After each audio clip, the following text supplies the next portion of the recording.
Watchers and runners, it's Tuesday night, and with just one day until the next epic episode of the Dungeon Run, you need to turn up the volume and enlarge to full screen because it's time for the Dungeon Rundown.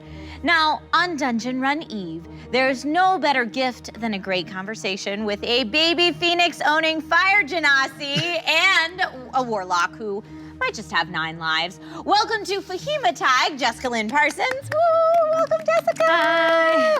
And James Quillis, Morgan Peter Brown. Hello. Thanks for being on the show tonight, guys. Thanks for Excited to be having here. us. Always a good time. All Always right, so folks fun. at home, stay here on Caffeine for the next 60 minutes to get answers, behind-the-scenes insight, and information that you need to be ready for your favorite live-action tabletop game. Hit the share button now and get your fingers ready to comment because this is going to be huge. How are you guys feeling tonight?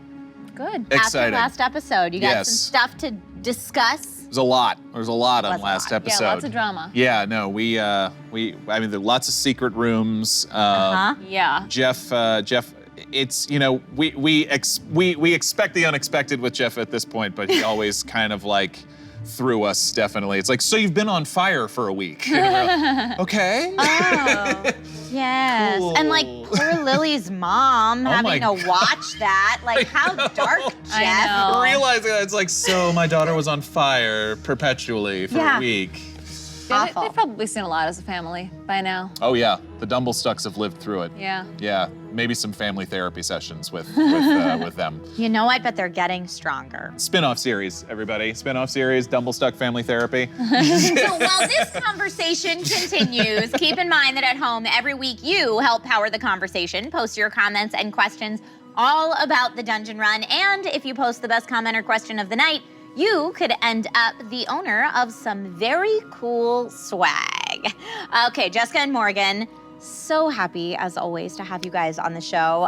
Now you know we start each episode with a warm-up to get the creative juices flowing. Are you Yes. guys ready? Yes. Okay. So last week's episode of the Dungeon Run was kind of like a movie. There was enough love, emotion, and drama to fill all 60 minutes of tonight's episode. But if we could get it onto the big screen, who would you want to play you?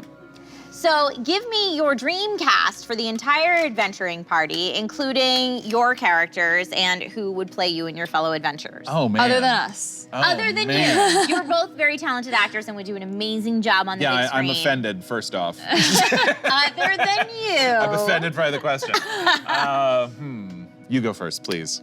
So I'm a big fan of Zoe Deutsch. I Okay. think she's the best, and I would be honored if she were to play Fahima. I think she has the right energy. Or Aquafina, because she's hilarious. I love Okay. Awkwafina. I need that like goofy. All great bright choices. Awkwafina would be, energy. yeah, I would happily see that. That would be great.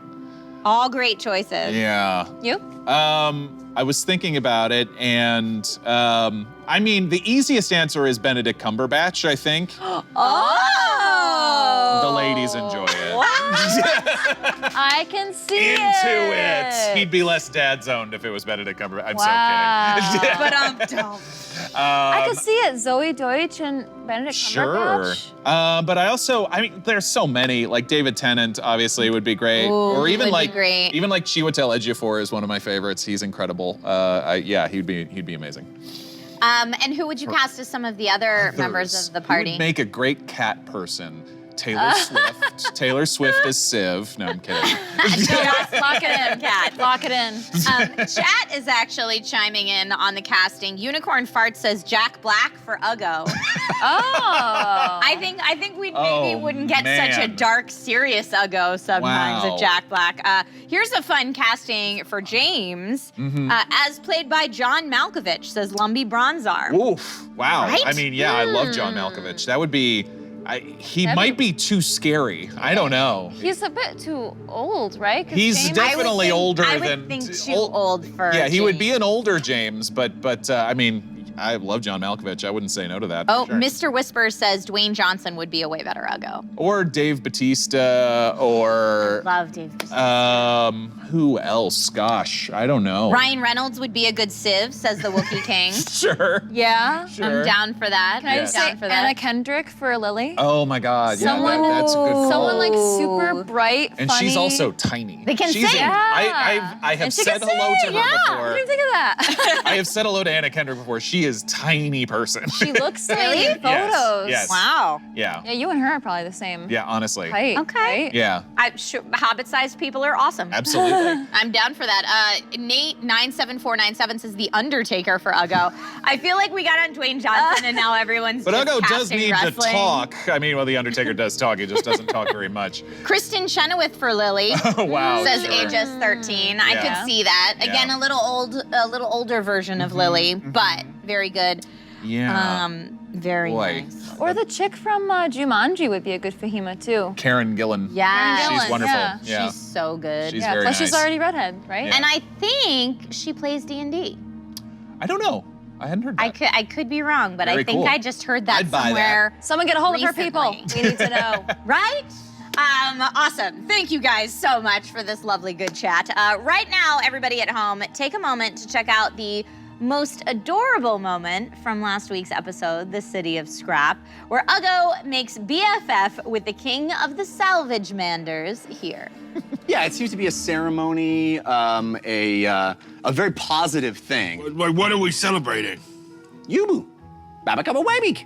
You and I did with your family. Oh, okay, yeah, Us okay. being alive, yeah, Uggo. you care for other things. I didn't know what you care for, so it makes sense now. Webi Caber. Faber Yubu. Oh, that's Faber the CB. Faber Live. When he says to Uggo, we care about Yubu, Uggo stops and goes, can I hug you? Uggo. Damn it. I'd be very careful. I know they're small. Yeah, you want to, here, come here. So it like waddles up to Yeah. you and kind of gets, it's slimy. Yeah. It's kind of got Doesn't bother a me any. viscous coating on its body. Gets up and like nuzzles its little head in your neck. Baby Blue, I can't say I care about you as well. This is, you are, I don't know what to say. Webbin. Yes, Maybe Daddy? you should give him a ride in the backpack. Webbin. Labadab labits. Caber. Faber wabbit nabba nabba thurber. Weeby. Aber tabached. Faber ever. Weeby. Leaving. Leibig. Glubu. Glubu. Webbit aber wereld. Glubu. Webbit aber labov. Webbit aber frebenchibit. Webbit aber caber. Weeby.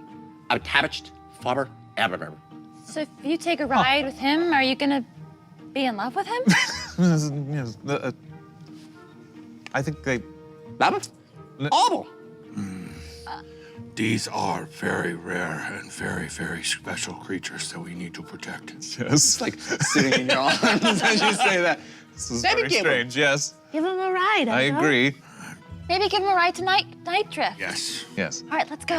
Like I'll- the real king, you can ride in this throne. yes, I have thrown. Little King, CB. Yeah, I'm Herbert.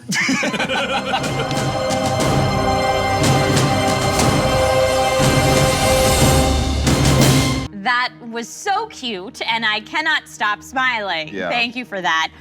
So Jeff introduced the salvage manders, and everyone fell in deep like with the king. What was the coolest part watching Jeff bring them to life for you guys? I mean, can we talk about that voice for a second? There was It like was a progression, insane. of when it started coming out of his mouth that you were sort of like, I don't understand this at all. They're like, no, that was a word. No, wait, there was another word. Wait, oh. I think just the speed and articulation with which he used that voice. We know how he spent the 4 weeks off now, I think. Yeah. It was- Practicing. I apologize to Jeff's wife, who probably had to hear a lot of that around the house while he was like, in traction or whatever. Well, it's so funny because sometimes I listen to the podcast as well as watching it Oh, on God. YouTube. And I was listening to the podcast the first time I heard that voice, and I thought for sure Jeff has to be doing this while he's talking. Yeah, right. That's all I could think. And then when I watched it back, I was like, oh Of course, that's not even the case. It makes you know, feel it's like you're going crazy. crazy when we were just sitting there and he just started talking like that. You're like, did I, so what happened? Did I get hit over the head? Like, what happened? Be honest, how much of that could you understand? I feel like I could understand most of it.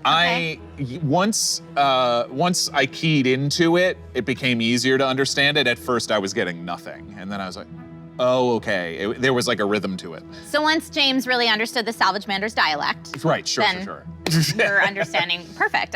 So Jeff's explanation of the Salvagemander's architectural methods had both Fahima and James turning a little bit green. Oh, yeah. Was that reaction from both of you real, or was that a character choice? I mean, I Morgan felt it a little bit like, oh, and then I was like, James has got a weak stomach. And so it was like, ooh. What part of it was it that got you grossed out the most? All of the, All of that. Yeah. you know, all of the, that sound and throwing up motion, which I own 2 cats. We have 2 cats, you know, when your cat's about to throw up, like it's kind of, you know, like that. That's enough too. The sound and the motion of, where you're like, oh, no, stop. No, thank you. Yeah, Jessica, for you? That's my answer to that. Do you have cats as I well? also have a cat, yeah. Yep, Luckily, okay. she doesn't puke that often, but when she does, I'm like, horrified by it. I love your cat.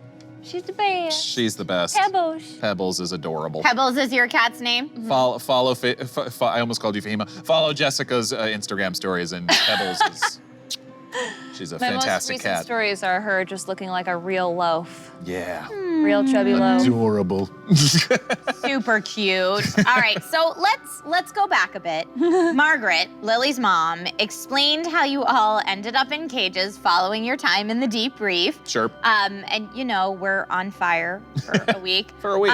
What were you Casual. thinking and feeling hearing the story unfold? I mean, normally you guys are kind of the agents driving your own story, and this was just to like sit back and whatever it is, it is. How did that feel?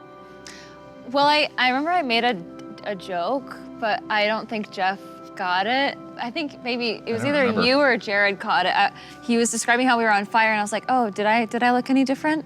And Right. I think that went over his head, but I meant to like joke about if Fahima actually. Well, and he Would that be that much different? I mean, He did say that you felt fine and the rest Yeah, of us felt yeah. like really parched and, you know, I'm sure we like had a slight sunburn or something like that. Yeah, it was funny because my immediate thought went to like, oh, poor Margaret, that must have looked terrible. And sure enough, yeah, because it was, sure enough, we talked about it later, I think, where it was like, oh, wow, that sounds upsetting. but I didn't really ever get grossed out by it because No. I figure it's not like our flesh would have been burning away. Right. It would just look like magical fire emanating from our bodies. Right. Which When you cute. start, it's a really beautiful but kind of haunting image at the same time. Yeah, that's just these 5 people on fire magically for, you know, a week. And I do also imagine them each burning with a different color. Okay. Which is not canon, but that's what I imagine. Sure, Okay. yeah. I like that. Uggos is a green flame, you know. And what does Purpley. that Yeah. mean? What do the different flame colors mean? Not canon, all speculation. I know, but cool. Very cool, though. All right, let's check out what's going on in the chat. Corvus Windhelm says, I chuckled at that fire joke. Yay! So Corvus wants you to Nailed know it. that. I said, I was like, oh, dang it, I'm not funny. No, you're Dang it. great. Ouroboros43 says different flames from their warden elementals. Oh, sure. Maybe. And we were pretty after the storm warden. We were like we all got like super shocked out of that too. I don't think we were a lightning storm for a week when that happened. I don't remember that detail. Yeah, I But don't yeah. No, yeah. I don't remember. If I we were. remember us. You know what sent us into the flashback was all of us getting zapped. Yeah. You know, Okay. like a Van de Graaff generator. You remember those things? Those are the things in high school where you put your hand on it and make your hair stand on Oh, end. yeah. Oh. I didn't know that was their, what's their name? Van de Graaff generator. I don't How know why do you- I know why? that. Why, Morgan? my brain Morgan? is weird. Thank you, Morgan. Here's a fun question from Dasmir. Says, what has been your favorite character voice and least favorite character voice thus far in the dungeon run? Ooh. Tough Yeah, one. the Lottolites / Salvagemanders might rocket up to the top. They're Yeah. really Ooh, amazing. okay. Same. least favorite voice? Man, I don't want to say that. No, no, I don't know if I have one, to be honest. It could be because of a personal thing, like, it reminded me of my great aunt Sally, who I'd never cared for. You know, it doesn't really- necessarily mean Jeff does a poor voice. 'Cause Right. He never does a poor voice. I also really did love Oha. That's right. I almost said Olo, but no, Oha, the fish person. That was incredible as well. Yeah, man. I'm trying to remember any other Chad is shouting out Whitebeard. Whitebeard. It's Whitebeard. Whitebeard is the least favorite because he made you kind of uneasy. That voice and that presence. It was like, oh, I dislike this person. Whitebeard was not a cool dude. Not a cool dude. Yeah. Jessica?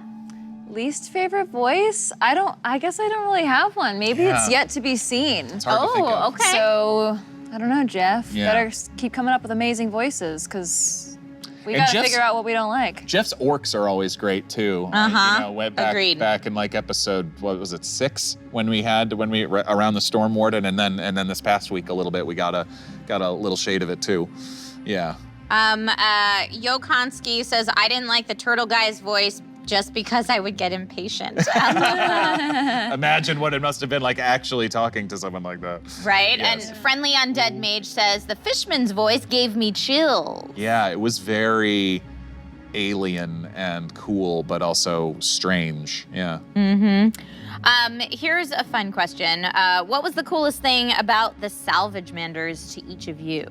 Was it their size? Was it their city? Was it just their overall personas? Because they're pretty cool. Their positivity was so amazing. Yeah. Yeah. I liked how they all decided to do some freaky stuff and That's right. eat some freaky stuff and Club Night Drift. get with it in the night. We haven't and talked about Club Night Drift Just yet. be like, come, let us give you our freaky stuff, and you can experience the freakiness with Let's us. expand we our won't minds. tell you what it is. Into it. Now, because this video will exist on the internet, can we describe to the audience what freaky stuff we're talking about exactly? Did he give it a name? The sludge that they yacked up, right? No, I don't think it Oh, had it was in the cauldron, or right the cannon. in the canon, but I don't think it had a specific name. I could be wrong. Yeah. There was. I don't. I think mean, we don't know because we didn't. yeah. It didn't work for either of us. We failed our con So I can saves. only describe it as that freaky stuff because. But I don't think it had. I don't remember it having a name. But also, the image of the junk island of an entire buildings and everything around you built out of small and large scrap and everything from books to planks to tools to everything just kind of smacked together like a giant Katamari Damacy or something like that. We should try to find some material components for our spells. That's not a bad idea. Cost I money. did try. Maybe I'll cast Detect Magic again, and we'll just look around. I know you guys were so gung-ho to like find some cool stuff in that scrap, and For Jeff sure. was like, it's trash. I know. It's garbage. Civ was It's all really trash. looking too. Let me I find those know. books. I know, right? Here, who has said it? Oh, Dr. Sparks said, did the Salvagemanders remind anyone of the spirit of the Ewoks? The Spirit of the Ewoks.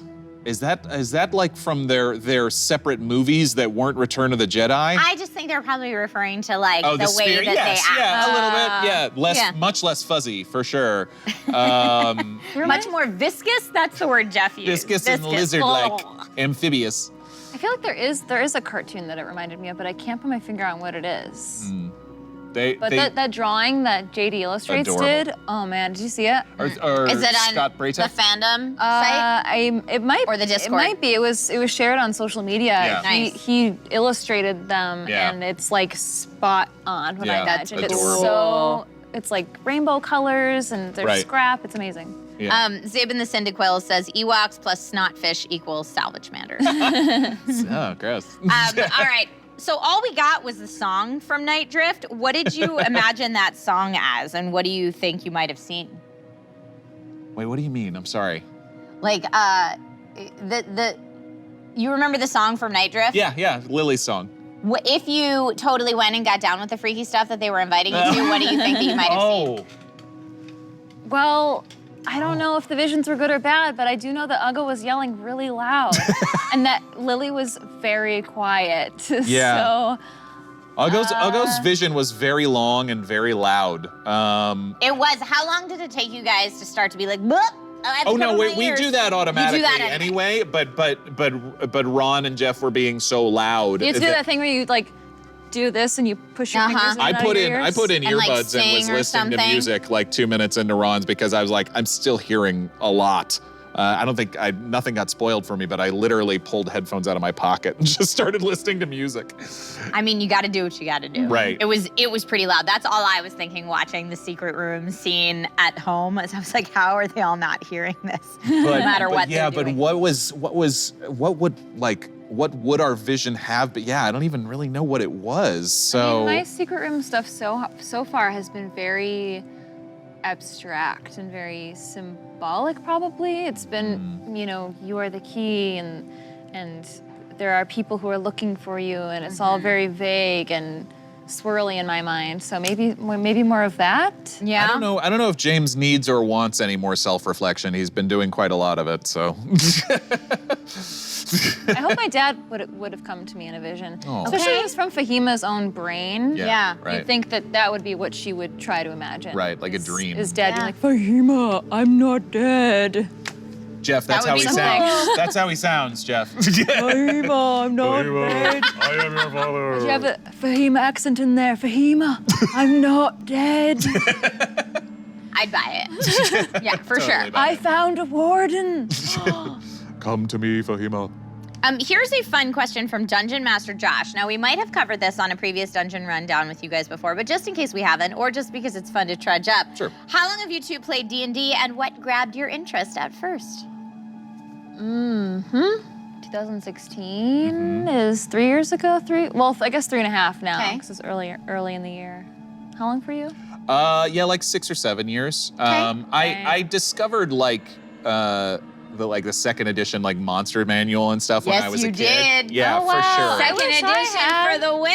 Yeah, where I didn't even really play the game, but I found this like tome with these amazing illustrations It's awesome. and used that to kind of just like fuel my imagination and play, you I know. had no contact whatsoever with Dungeons and Dragons before I started playing it. Yeah. I wish I had. It was a lot harder to find back in the day. Especially I'm a like library goer. things like used bookstores or what did they have like in elementary school? They had like book sales in the library or something like that. I feel like that was how I found a lot of weird random stuff.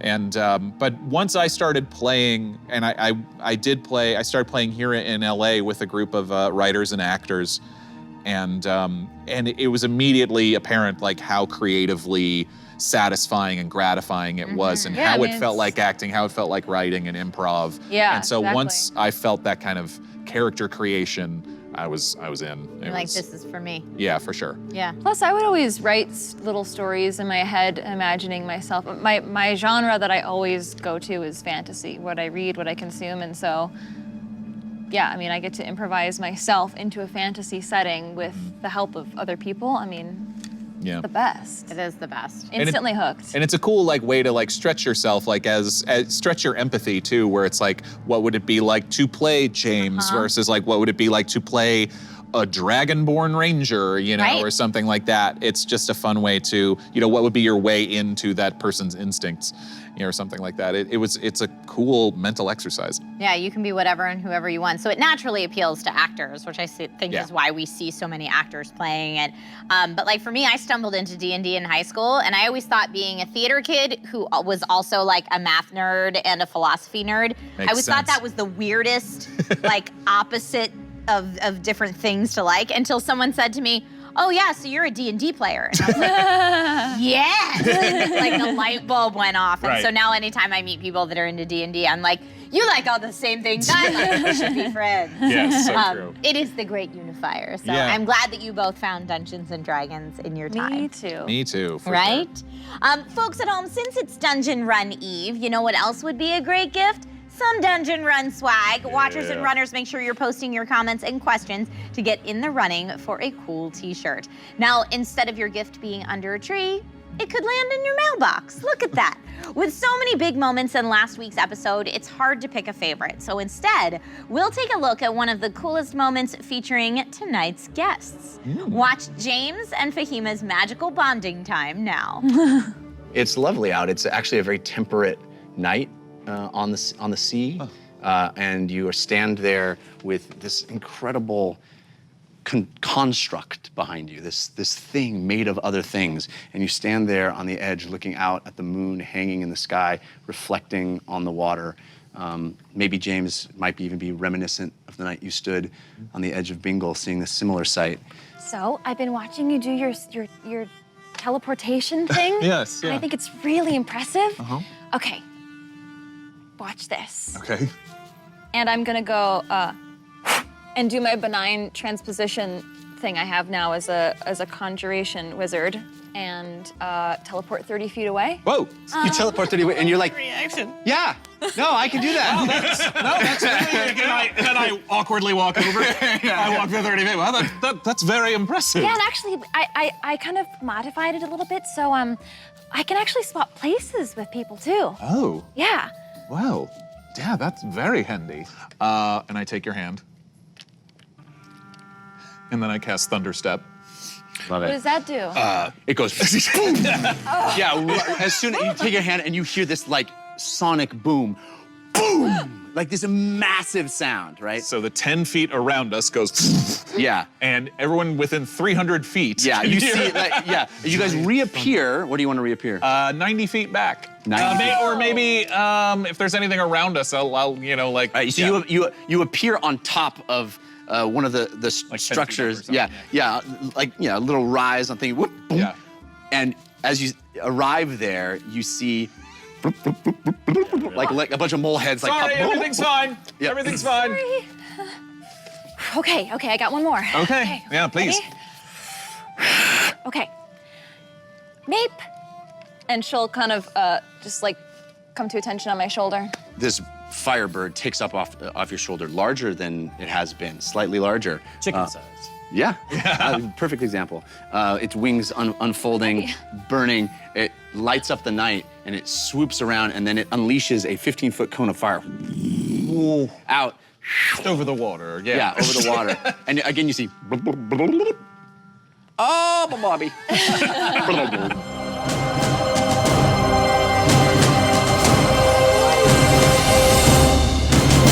Amazing. Lots of people in chat loving the Salvage Mander's reaction to that. I also enjoy that J-Man Ray said Thunderstep is the perfect move for Dancer Quillis over here. Oh, yes. Well, yeah, I don't know. You'll destroy a dance floor if you do it, though.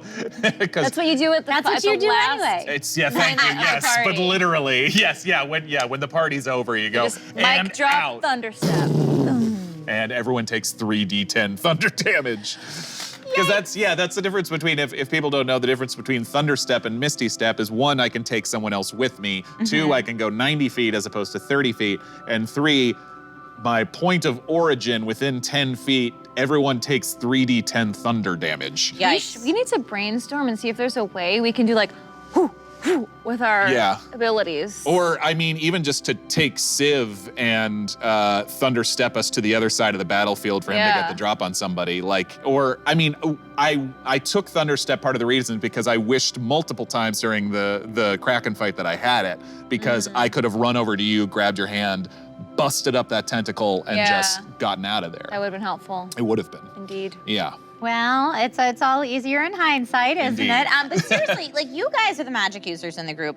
Help explain to our audience, and correct me if I'm misunderstanding it, but in 5th edition, it makes it very hard for you guys to get new spells other than through looting.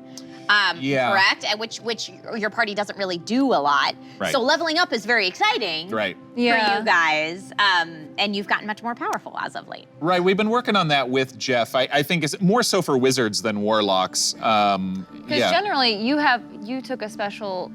So as part of as Warlock. Pact of the Tome Yeah. in 3rd level, which I took, one of the things of Pact of the Tome is that I can add new spells. They have to be ritual cast, which means it takes me 10 minutes to cast them, but I can ritual cast any spell that is able to be ritual cast, I can add to my spell book. Oh, cool. If we find it. If you find it, Yes, though, or if we Yeah. buy it, or something Yeah, like that. you can buy scrolls. Yeah. But yeah, we haven't. That is one of the main features of my class. Is We haven't to be had able any to learn shopping episodes or new anything like spells that. because I don't get them innately. I'm not born Right. with them. I can't play an instrument, and I don't have a patron, so Right. I can only just learn new spells. So, yeah, hopefully I get the opportunity to. We're learn working some on cool that. spells. That makes it a little tougher. But you guys did just level up to Yeah. level 6. Yes. And you picked new spells, which we got to see in that clip and in the Yes. episode. I have another one which you didn't see. I right? was hoping that might be What the did case. I'm totally forgetting. Do you want to tell people what it is, or do you want to make it I'm a surprise? blanking on what? No, yes, I do remember what it is. Yeah, I'll keep it a surprise. It's fine. Okay. What is it? It's very Jamesy. Whisper it. No. Jessica, do you have another thing hiding in the wings, or was that it? Well, because of the scroll thing, and I also didn't realize, because I've only ever really played sorcerers, bards, and warlocks, I think, who can all swap out spells. Right. I didn't know I couldn't swap out spells, so Jeff let just me keep everything. switch one that I had never used for Okay. absorb elements. So Ooh. now I Nice. can have resistance to a certain types good of one. elemental damage if it happens. But I can't stack my resistance, unfortunately, to fire. That would be cool. Right, to- but it's a reaction where if you just get hit with one, Yeah. you can just turn it right around. yeah, That's as long awesome. as I have it prepared, I could cast it. Yeah. So do either of you have a long-term play in mind for how you want to fully build out these characters? Yeah, I And think can I've- you discuss that a little without getting spoilery? Yeah, without getting spoilery, I think I've talked about it a little bit in terms of I like focusing more on James's kind of cerebral nature. And so a lot of the spells are psychic or brain-powered, whatever you want to call them, whether it's sending or detect thoughts or suggestion or all of these things that kind of feel like Charles Xavier-y, I think was a metaphor I used in the past. Cool. So I think telekinesis is a 4th level spell. It's either 4th or 5th level. Looking forward to that one for sure. Yeah, Snake Master 89 just said James is Professor X. Yeah, yeah, with hair and yeah, ambulatory. Jessica, what are you kind of going for long-term? Or are you picking spells as you go? I'm going for something long term, and I just realized as I was leveling up that Fahima actually only has one conjuration spell. I'm pretty sure, and she's a conjuration wizard. Wow. I think it's Flaming sphere is flaming conjuration. sphere. Yeah. Unless I think fireball is evocation, but it might be conjuration. I don't know. But that allows me to recharge that teleportation thing I can do, and I was like, dang, I don't have much to recharge this with. You're a conjuration wizard, come on. But I know that in the higher levels, especially when I get to level 7, I start getting some pretty cool conjuration stuff, and that's what I'm excited for, because I can start conjuring, Yeah. Yeah. otherworldly things, and hopefully help us fight that way. Yeah, I mean, I was always raised to think that spellcasters are your most OP the higher level you get. Sure. So they might be a little squishy in the beginning, but as you go along, they get really pretty powerful. So are you guys ready to be like Yeah. the super brawn of the group, so to speak? It's exciting, yeah. We were actually just talking about this with Ron, how right now he would kick everyone's butt, or Civ would, but Yeah. as we level up, we'll be able to come more head-to-head with our party in Yeah. terms of power. Yeah. But yeah, barbarians are almost tilted a little more in the early levels, especially, and rogues, to be honest. Yeah, like first 4 or 5 levels, barbarians and rogues and fighters and a few others, can kind of kick everybody else's butt. But paladins too. Paladins are crazy OP in early levels. Yeah. But wizards and sorcerers, warlocks, and bards too, that once you get into the teens as far as levels are concerned, yeah. It's crazy. But your AC without mage armor up is still only like 12 or 11? 11. 11. Yeah. Yeah, you're still But pretty I mean, squishy. at this point, it's just kind of like automatic that I cast mage armor whenever Yeah. we Right. enter a dangerous territory. I don't even Just call it gotta out because I'm remember. like, I'll just burn the spell slot. It's easy. I have so many Yeah. mage armor. Better Perfect. call it out. That's what mage armor's for. And I want to cast it on Neep too, because if There you she's going to go. be using this dragon's breath, she's going to need some extra sure. protection. That's Which gonna be is cool. so cool. Yeah. Dragon's Breath well, is a really cool spell. We'll see, because now, she got that power because Jeff, allowed her to grow up when we leveled up, but she still only has 8 hit points. That sounds right. So if she gets hit by pretty much anything, she's Yep. into an egg form and has to revert. So that'll be sad. Yeah. But yeah. As long as the egg stays protected, it's okay. I know, but then Right? she'll lose her control flames and she'll have to grow up again. J-Man Racist, I have this bad tendency of calling Meep Meryl Meep. I'm sorry. Is what Meryl J- Meep? There you go. Why? Meryl 'Cause Meep, Meryl like Streep. Meryl Streep. Got it. Okay, that took me a Yep. second. Yeah, but I mean, in us like showing each other our spells was something that you came up with, and it's really kind of a lovely idea. It's not something I would have normally thought to do at all, and so I liked that moment. Well, when I played a warlock, the one who I auditioned with, every time we leveled up, her patron would come to her in a dream or something like that and imbue her with her power, and I played her so that she would kind of like have to like do that thing when she woke up to kind of show. So I think I just carried that over into Fahima. Yeah, Well, but and- then you made it like part of our bonding too, which Yeah. is nice. Yeah. It's a really cool storytelling mechanic. It is. Because then instead of just being mid-battle and kind of playing the meta of it and saying, oh, well, I just got this new spell, so I'm gonna Right. use that now. As the audience, we know what your new spells are because you've shared them with us in a way that it, helps out and enhances the story. So Yeah. Right. it's very cool. Well done, you guys, whether you did it on you. purpose or not. Very cool. Watchers at home, don't stop posting your comments, please. We are only moments from the end of this week's Dungeon Rundown. What? And yeah, I know. What time And is it? somebody's awesome comment is gonna earn them a shirt. So please don't lose your chance at some swag and keep posting. Fahima and James are growing their friendship. Yes. Morgan, how does James feel about Fahima? Should I put my headphones in? No. No. Yeah. So. Like, you guys just had a literal magic moment in the sand. Yeah. The darkness and the light. That's true. No, I think it's James knows he's in the dad zone. But I honestly don't think he sees Fahima in that romantic way either. I think James. There was a lot of things that James wasn't expecting going into this. And one of them was to even build these sort of connections. And I remember going back to that moment when you first said, you remind me of your dad, and everybody joked about the dad zoned moment.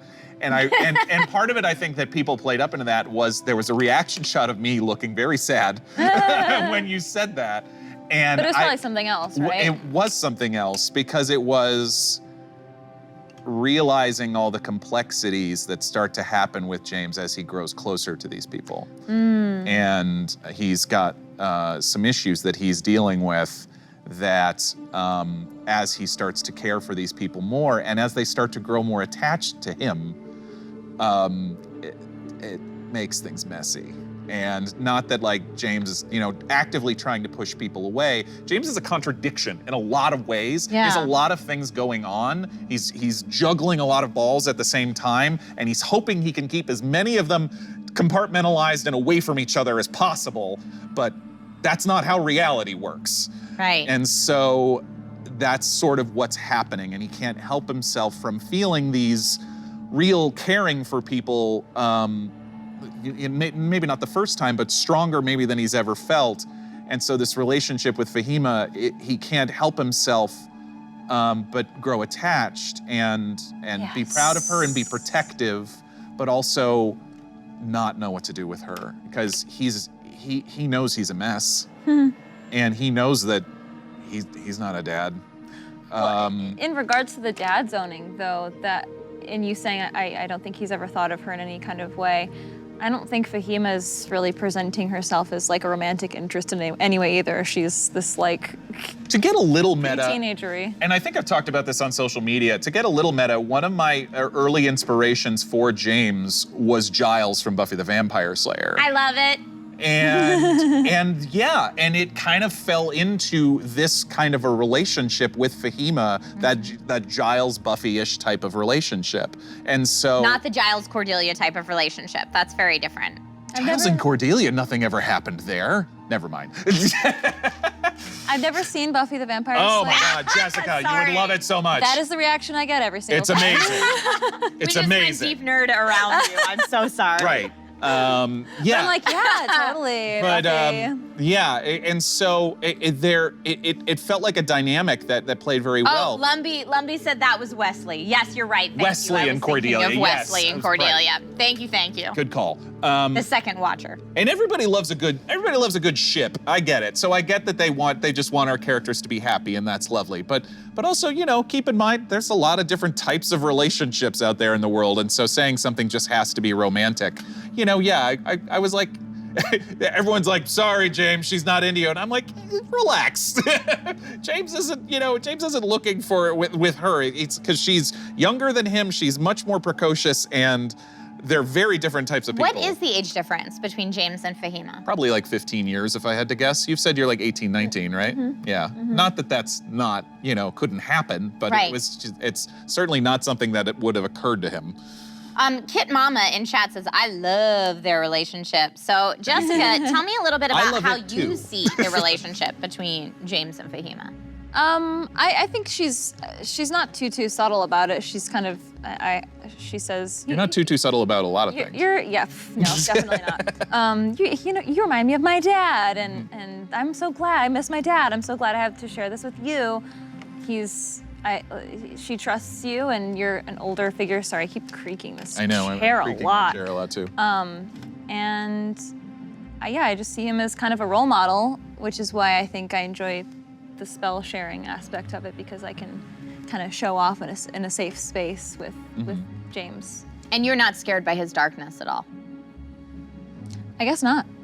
No. Yeah, Fahima's just totally okay with it. He's the safe space, even though you're like, well, he might be ruled by an evil, all-powerful figure. Fahima has a lot of fascination with the strange and mysterious that I feel like your first instinct more often than not is to go, ooh, what's this? Rather than go like scared and hold back. Yeah, definitely. And maybe that comes into play. She also is unlike most real-life humans. She's never been through anything bad, really. She's never been jaded. She's never been hurt, other than, I guess, her dad not being here right now, but that's not intentional in her eyes. So there's no sheltered. stakes, really, in anything. It's not like I can look at a situation and think, oh, I've seen this before. I've been hurt by this before. I've seen others hurt by this before. I just think, how interesting. There's very little cynicism. I'd like to know more. Yeah, sure. And trust until you don't. But the whole trust thing is that's an ebb and a flow, too. It's sure. Because she's not trusting the wardens anymore, so I don't know. Well, and that says a lot about Fahima's personality, that, there would be a lot of people who are like, my parents abandoned me, and that because of, I'm really hurt from that, and I see a lot of hurt in other things, but that's not how Fahima sees the situation at all. I think that's very fascinating. Yeah. I mean, you can definitely see the gravity in when Ugo and Civ speak. I mean, there was even a couple really subtle moments from Jared in last episode where he would say something, and if you're paying attention, you would see that there's layers and layers of history behind what he's saying. Right. Yeah. And Fahima just doesn't have that, which is, I guess, why she can be so airy and flighty, because nothing it's all on the bad's ever surface. happened. Not a lot. It's all text. Yeah. Very cool. Yeah. Yeah. And I mean, to get into the last hour of the last episode a little bit, I think part of James has a lot of broiling issues, and so Yeah, your secret's been getting more and more intense. Yes, but one of the things that he never could have expected was, I'm glad, honestly, that Ron responded so negatively. That was sort of it became very demanding in terms of you need to start telling us stuff right now, because that was kind of what James would expect people's reactions to be. And so I'm glad we had that energy in the group of really trying to hold him accountable. Yeah. Because I did not expect how Fahima responded and how Lily responded, which was so supportive and Everybody has their secrets, it's fine. but also understanding and that softness and that concern broke my heart. And I think you could count on Lily to be there no matter what. But I think we reflect, what we expect from other people is what we see in ourselves, and I think James has a lot of guilt, and so I expected people to respond like Uggo responded. I did not expect such understanding, and it was, and so what made those moments and then the moment between us at the end so sweet and heartbreaking and sad and lovely. Yeah, you better not hurt me, because you know that I'll be very vulnerable to it. And Guess not. none of that was said outside the game. So Morgan, since returning to this adventure following the Mending of Magic, your secret has definitely been intensifying. yeah. And I mean, while yes, you revealed some of it to our party, there's still a great deal of burden that you carry. Without spoiling or saying anything you shouldn't say in front of Jessica. I brought my headphones. Jessica does have just in headphones. case. Perfect. How could James's burden potentially impact the other adventures? I don't know. How could- The short answer is I don't know. Yeah. As I said, I think earlier, yeah, James thought he had a pretty good handle on things. Are you holding the secret in from the rest of the party because you don't trust them in some way?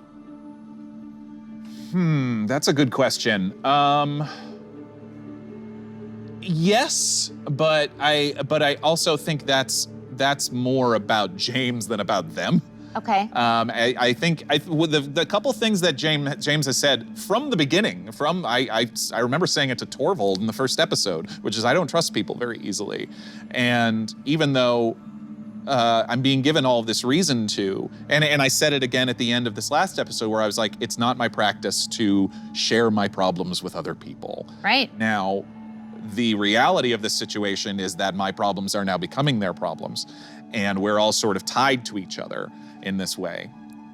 So it's stirring everything together in a way that James hasn't figured out yet. And I think, yeah, there's a lot. As I think I teased last time I was here, there's still so much that even you guys don't know, that I don't know how it's going to come out or when or in what way. I mean, it would change the game a lot if we suddenly knew about this big thing that's been a secret. Right.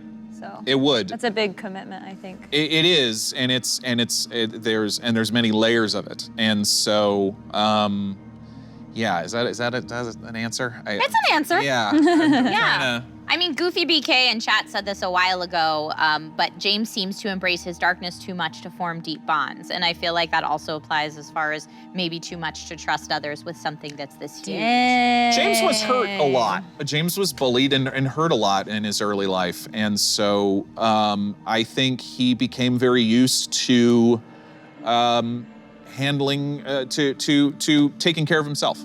And so I don't know if you want to call that, I don't think he would have called that embracing darkness, but it is embracing being alone. I'm forgetting the word, but isolation, which can turn into darkness for sure. Sure, for sure. So it's, and the anger and the hurt feelings that can come out of feeling rejected or feeling bullied, all of those things, what that can lead to when you don't have an outlet, when you don't have friends who are helping you along the way and saying it's going to be okay, saying that didn't mean anything or anything like that. That is what I was kind of trying to get to with James from the core of it. It's fascinating because we are getting to play, I said this to Jeff after last week, we are getting to play all of the stuff that I kind of had in mind with James, all of these conflicts and metaphors and issues that I was like, this would be interesting, and we are getting to it, and that's amazing, but it's also really tough because it sucks. It's what I found so intellectually interesting about him from the beginning, but also, man, it's there's moments where it's really sad. Yeah, it's got to be painful to live in. Yeah, I'm loving it as a performer, but at the same time, it's even I was looking at all those things from a distance of like, this will be so cool to play around with, and it's like, yeah, but it also in the middle of it really hard and not happy. Yeah. The breaks between episodes are a blessing and a curse, because I think when we're at the 3 or 4 hour mark, I always think like, oh man, I have all these great ideas and there's forward momentum with my character and I'm really starting to think like her even more.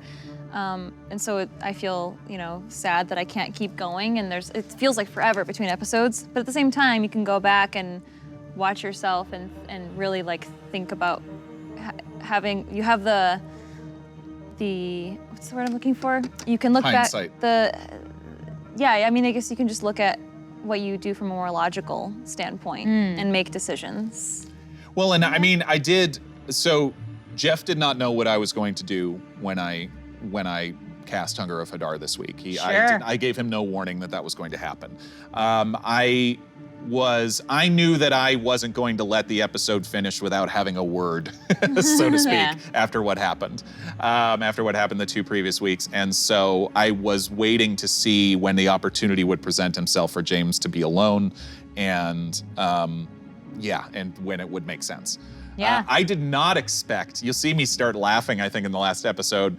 I did not expect Civ to find me like immediately. I was like, oh man, here we go. Oh, it's all good. Oh no. Well, then everyone came to join the party. Oh, great. Yeah, I was not expecting that. You were kind of put on the spot. Oh, for sure. And when you had to reveal everything, Jessica, Fahima, as we mentioned, seemed the least upset by the news and by James's share about the amulet, whereas Ugo was the most upset. Why was that Fahima's reaction? I think, I don't know, it's just, first of all, she trusts him. Second of all, she likes dark and dangerous things and is fascinated by them. So that's not something that her first reaction wouldn't be to be afraid of it. And which in the past has been a little harmful, but in this case, it's very helpful.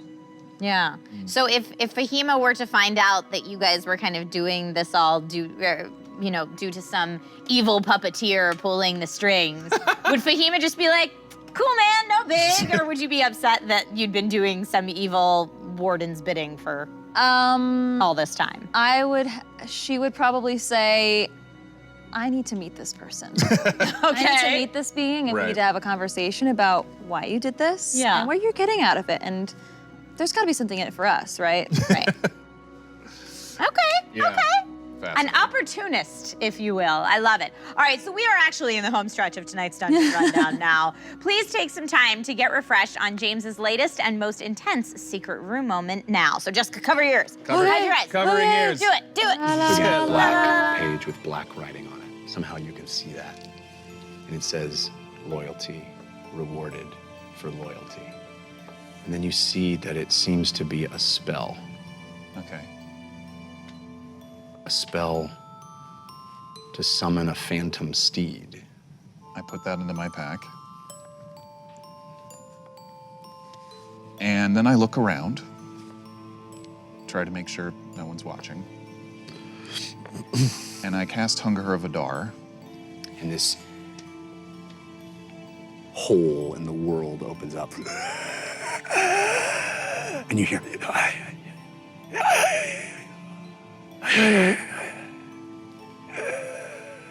and I'm thinking about this night,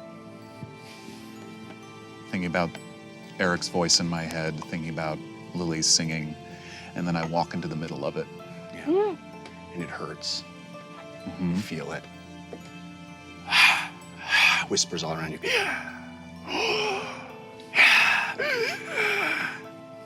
I am proud of you. Your devotion deserves reward. If you ever pull anything like that again,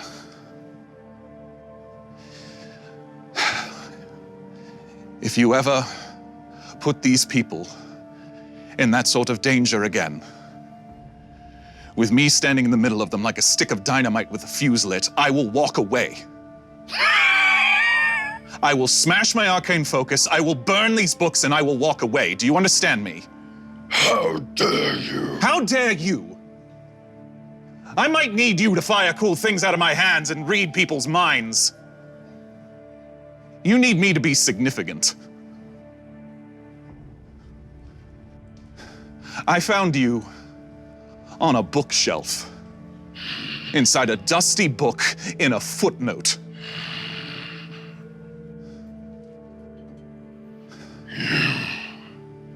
Have no idea what you tempt. Then kill me. And the hunger of Hadar intensifies, and you feel it all around you. You feel swirls and whispers. And it's inside your skin, and it's up under your neck and in your temples and You in your need me brain. more than I need you. And it goes away.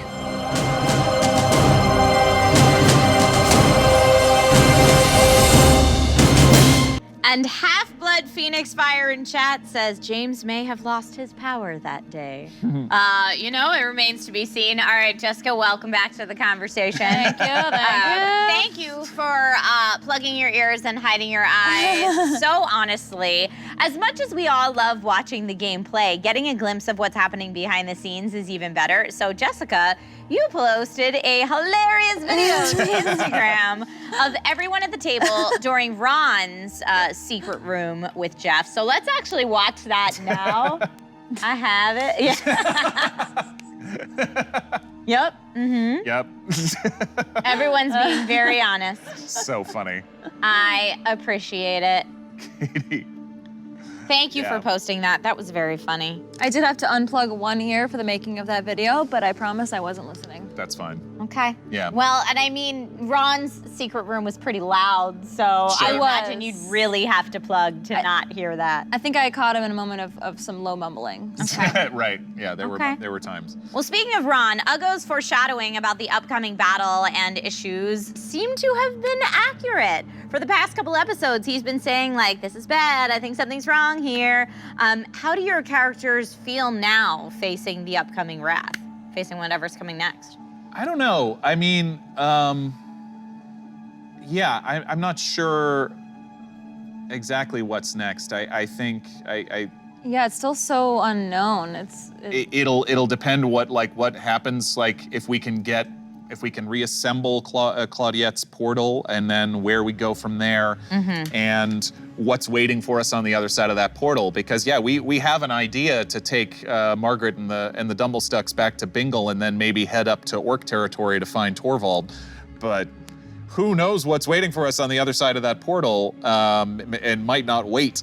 So I'm not sure. I honestly don't know. I think that there's a lot of, as I think I said in character, there's a lot of forces out there, and the more important that the five of us become, the more things have to be reckoned with. Yeah. Yeah. And I think Fahima's still figuring out how she feels about these wardens, because I think initially this was like a grand adventure and we're here to save the wardens and set them free, but now that the wardens are not really what she expected, I'm still trying to figure out how Fahima feels about moving forward, because it's still a grand adventure, but I don't know.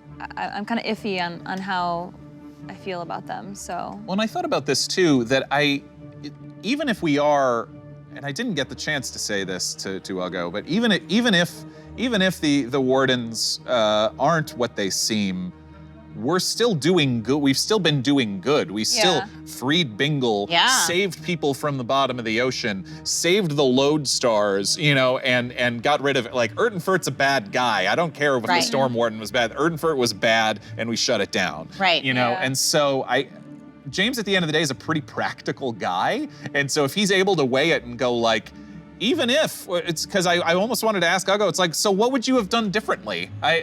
Nothing, I don't think. Would you have not have saved Bingle? Would you have not have, Right, I mean, we're kind of already in the middle of it, so it's time Maybe to save it's the rest. too late. Right.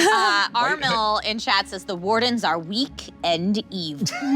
That's That means I love you, chat. You want to think everybody's evil. Like, your Maybe. evil dar is way off at this point. We don't know if it is. You know what? Some conspiracy theorist out there is going to end up being right, and then they'll have immense "I told you so" bragging rights. But I feel like this is the point in the story where we can expect some really big changes to start happening. So without giving too much away, what bombshells do you expect to see that watchers and runners should be prepared for? I can't answer that. In general, or in the near future? In the next episode, mayhaps, or the next couple episodes. Oof, And I now, don't know. neither of you are the DM, so obviously we're just guessing here. But you guys have some more inside knowledge, obviously, than the folks at home. So I mean, there's stuff like, there's connections that haven't been made yet that I know that I, as James, have thought of. I mean, the fact that we saw that book, The Heroes of the Aureate Age, at the end of the last flashback, connected me immediately to the thieves from Turles, which I think we can safely say we know that Civ has some connection to. I don't know to what level. Right. But, and so there was, just knowing that made me think of that again. It was like, wait, so does that mean even those book thieves are connected to this? And what do they have to do with the Wardens? What does that have to do with the War of Ideas? I hope we start seeing people's true colors come out.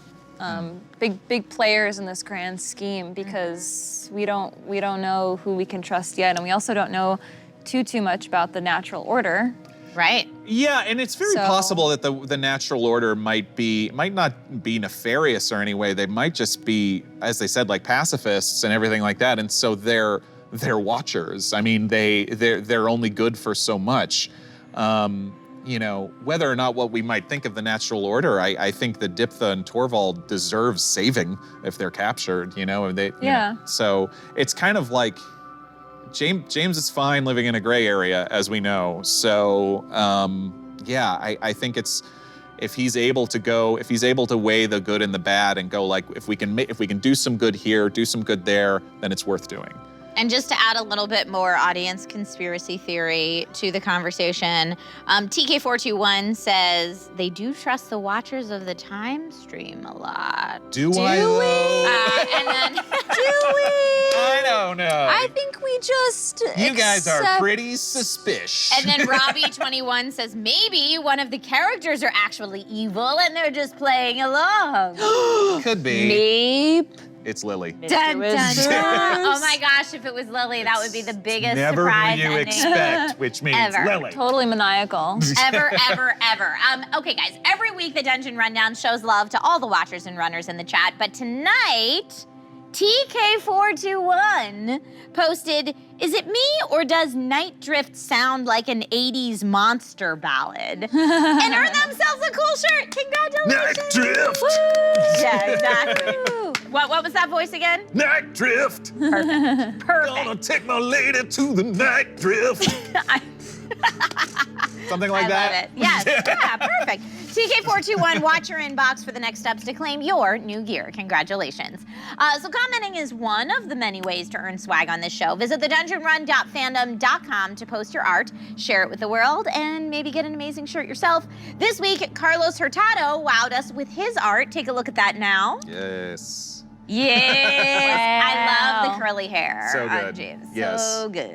I think it was Ron that pointed out that James is a little Austin Powers-y, but it's amazing. It is amazing. Yeah. I love the and eyes. I The eyes love are so good. that picture of Behemoth. So good. That hair is on point and my favorite. And His there they eyes are. have so much character, all of them. They're like Lily's eyes, Katie's eyes, because it looks like Katie so much. And the scale of everybody, like look Yeah. how much tinier Lily he is did than he did Uggo. comment that Lily is standing on a stool, obviously. Obviously. No, I love it. Super well done. Congratulations to you Amazing. as well. Watchers and runners, with less than 24 hours until the next episode of the Dungeon Run, you are officially ready for the next dose of adventure. So a huge thank you to Morgan Frieda Brown and Jessica Lynn Parsons. Thank you guys so much for being here. Thank you for having us. Thank you. Yeah, and a huge thank you to everyone watching via the time stream. So, guys, are there any parting wishes you would like to leave our audience with tonight before we end the episode? Thank you all for not spoiling it for the rest of the cast, for Yes. everything that's going on. I do sort of wish I could read the secret room chat on the Discord. I hear a lot's going on. I don't hear specifics, but Jeff occasionally goes, "Whoa, it's blowing up in there!" I hang out in there sometimes. It's pretty cool. Oh, you get to see it? Yes, I do. Oh. Just everyone but the 5 of us. My parting words are, if you feel darkness, give it a hug. of warmth and light. Oh. Very nice and uplifting and positive. Thank you, Jessica. Okay, everyone, make sure that you log into Caffeine tomorrow, Wednesday, at 6 p.m. Pacific Standard Time to catch the next stupendous episode of the Dungeon Run. And then next week, log back in at Tuesday at 6 p.m. to see me talk with some of your favorite players. I am your host, Trisha Hershberger, and fellow watcher of the Time Stream, and this was the Dungeon Rundown. Good night.